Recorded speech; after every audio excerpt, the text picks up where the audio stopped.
Bueno, yo soy Héctor Ñaupari, soy de Lima, del Perú, abogado, escritor, ensayista y poeta. Me considero asimismo un difusor de las ideas de la libertad.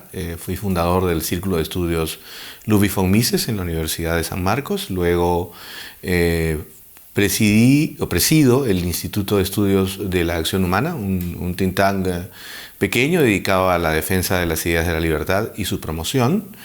He sido fundador y presidente de la Red Liberal de América Latina, una iniciativa de la Fundación Naumann para la Libertad, con el propósito de hacer una fundación de fundaciones y trabajar en conjunto por los problemas que aquejan a nuestra región.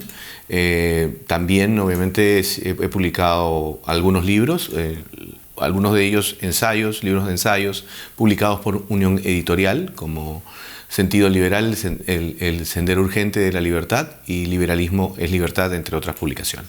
Sí, por supuesto, yo empecé escribiendo poesía en la Universidad Nacional Mayor de San Marcos, donde yo estudié.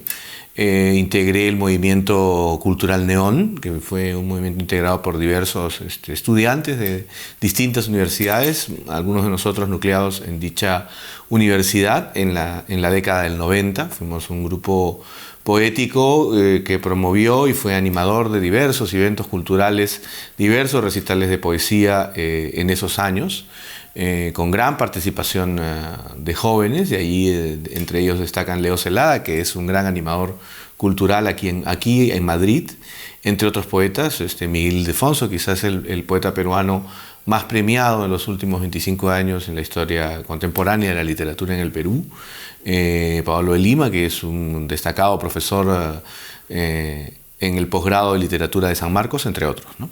Esos fueron mis primeros orígenes, el primer libro de poesía y el primer libro que publiqué fue un libro de poesía que se llamó En los sótanos del crepúsculo, que fue publicado por el Fondo Editorial de San Marcos en el año 1999. Este año, 2019, estoy cumpliendo 20 años, como se dice, de ejercicio literario. De allí la publicación de dos breves antologías, una de ellas de antologías muy personales, plaquetas en realidad, una que se llama Toda rama es aire, con motivo del Festival Primavera Poética realizado en el Perú, y otro con la editorial La Manzana Mordida, que se llama Incendio que me envuelve, ¿no? Además de, por supuesto, el tercer libro de poesía que estoy publicando y he venido a presentar por diversos países, que se llama Malévola tu ausencia. Bueno, yo en lo personal he sido directamente influido por dos generaciones. La primera, la generación del 70, la generación horaceriana, la generación que lleva la poesía en el Perú a la periferia de la ciudad de Lima.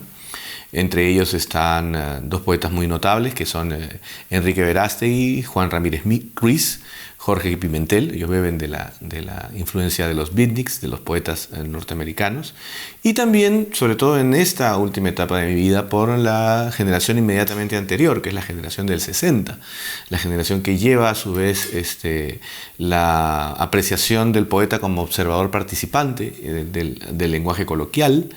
Entre ellos está, por supuesto, Antonio Cisneros, que presentó mi primer libro. Está también Marco Martos, 2 veces presidente de la Academia Peruana de la Lengua, un autor notable. Los poetas Mario Raceto o Carlos Henderson, entre otros, ¿no? Decir también que sí, en cierto modo, yo también he sido influenciado por poetas españoles, ¿no? Como José Ángel Valente o Luis Cernuda. Bueno, yo creo que queda mucho. O sea, yo creo que la poesía actual peruana es una poesía que está dando los primeros resultados de este proceso de transición. Los poetas peruanos, sobre todo los de los siglos XVII, XVIII, XIX y XX, eran profundamente hispanistas, ¿no? Hasta César Vallejo. La genialidad de César Vallejo es la de haber combinado el contenido de las vanguardias y haberlo incorporado en la métrica y la rima del siglo de oro, ¿no?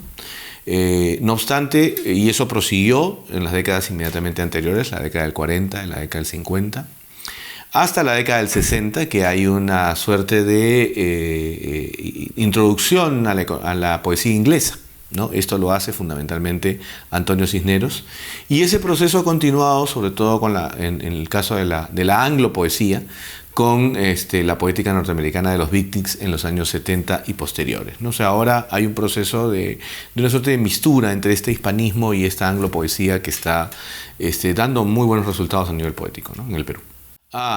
Sucede que siento yo que es el momento, siempre hay que, como se dice, darse una suerte de respiro y meditar sobre lo escrito. Además de los 3 libros de poesía publicados en Los sótanos del crepúsculo, Rosa de los vientos y Malévola tu ausencia, hay un conjunto de poemas sueltos, y sentí yo la necesidad, sobre todo y en particular este año, de brindar al público una poesía reunida en un solo volumen, que no esté dispersa, que implique también una muestra de mi poesía estando joven, hasta esta poesía, esta versión ya un tanto más madura, ¿no? Me permita también tomar cierta distancia de los temas que fundamentalmente me han acogido siendo un poeta, para poder afrontar, como se dice, temas nuevos, perspectivas nuevas y distintas, desde una página en blanco. Por supuesto, en realidad 3, en el caso de mi libro En los sótanos del crepúsculo, el poema 26, en el caso del libro Rosa de los vientos, un poema llamado Súbito o Sur, que fue quizás el más destacado, y en el caso de Malévola tu ausencia, que es un libro literario, está dedicado a 18 personajes femeninos literarios, que son poetizados, interpretados, pensados desde la perspectiva de sus compañeros de viajes, rutas, esposos o amantes del entorno de esas literaturas, el poema que está dedicado a Constance Chatterley. Bueno, yo creo que el derecho y la literatura en general, ya sea en su narrativa o ensayística o poesía, que es el género príncipe, está ligado primero por el carácter de las letras, es decir, hay una propensión fundamental a escribir, ¿no? Luego, el derecho no está exento de la poesía o del arte de la escritura, ¿no? Es decir, grandes juristas como Cicerón eran también compositores, es decir, compositores de poesías, compositores como del mismo modo grandes discursos en los foros, ¿no?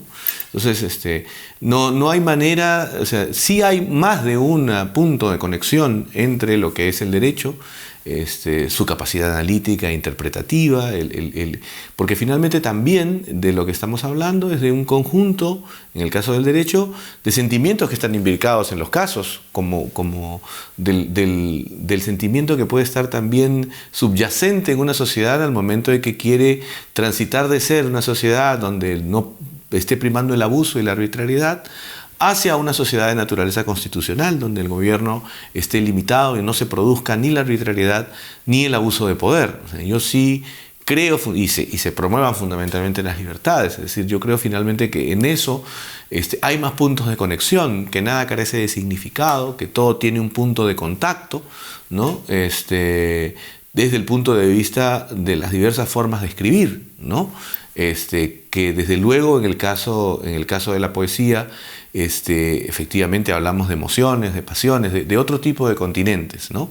Pero es la misma palabra la que reúne tanto el análisis jurídico, la defensa de los derechos, la defensa de las libertades, con un vehículo de expresión, que en nuestro caso con la poesía, la novela o el ensayo, que está también motivado precisamente por elogiar la palabra y lo que el escritor contempla a su alrededor.